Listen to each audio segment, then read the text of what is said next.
ជំរាបសួរបងប្អូនអរគុណព្រះថ្ងៃនេះអ្នកគ្រូមានកិច្ចការថ្នាក់ទី3ចាមេរៀនភាសាខ្មែរជាងមេរៀនថ្ងៃនេះមេរៀនទី33អ្នកចិត្តខាងល្អសប្តាហ៍មុនយើងបានអានណានជាមួយគ្នាតើតងជាមួយអ្នកចិត្តខាងល្អចាគឺជាអ្នកដែលរស់នៅចាក្បែរគ្នាចាក្បែររបងផ្ទះជាមួយគ្នាហើយមានផ្ទះជាច្រើននៅជាប់គ្នាចឹងទៅចាហើយមានការរាប់អានស្រឡាញ់គ្នាទៅវិញទៅមកហើយចេះជួយ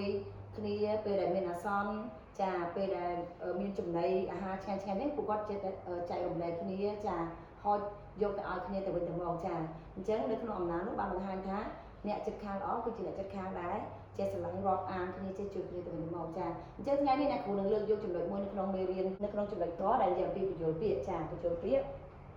ចាអញ្ចឹងបញ្យលពាក្យថ្ងៃនេះគឺមាន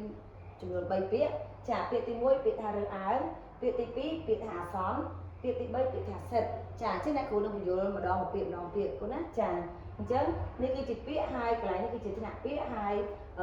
បន្ទាប់នេះគឺជាចាជាអត្ថន័យក៏ជាន័យចាអញ្ចឹងពាក្យទី1គឺពាក្យថារើអើងចាអញ្ចឹងរើអើងថ្នាក់ពាក្យជាកិរិយាចាដែលមានន័យថាប្រកាន់យកតែតាមគាត់ចិត្តគឺប្រកាន់មានការប្រកាន់ច្រើនមានការធ្វើឲ្យមួយគាត់ចិត្តតែខ្លួនឯងអត់បានគិតពីអ្នកដទៃចាអញ្ចឹងការរើអើងថ្នាក់ពាក្យជាកិរិយាការប្រកាន់យក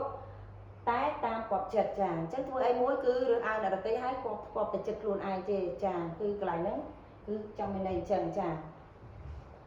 ពាក្យទី2អសន្នថ្នាក់ពាក្យជាគុណនាមចាដែលមានន័យថាភ័យ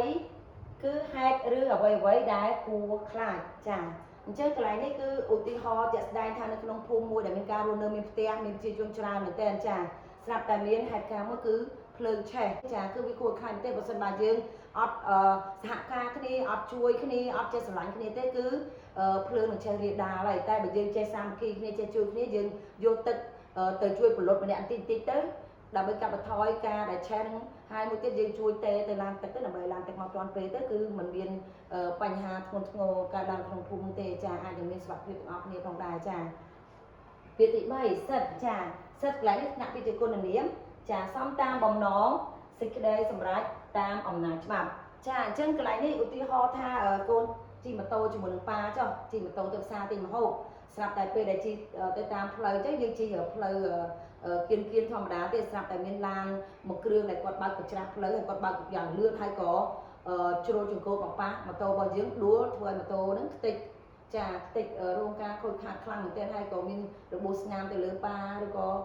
កូនដែលជិះជាមួយនឹងចាអញ្ចឹងនៅពេលហ្នឹងគឺមានប៉ូលីសមកធ្វើការចាដោះស្រាយចាធ្វើការសួរនាំមើលទៅលើភាពជាក់ស្ដែងចានៃគ្រោះថ្នាក់ហ្នឹងទៅចាហើយនៅពេលនោះគឺច្បាប់នឹងធ្វើការសម្រេចអីគេគាត់ចាសម្រេចតាមបំណងមានន័យថាគឺអ្នកដែលចាគឺអ្នកដែល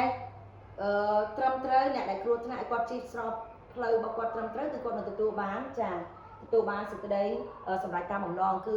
ភាពត្រឹមត្រូវចាអញ្ចឹងសិទ្ធិកន្លែងនេះគឺមានថាគាត់ទទួលបានចាសេចក្តីត្រឹមត្រូវចាអញ្ចឹងអ្នកដែលខុសគឺត្រូវតែចេញ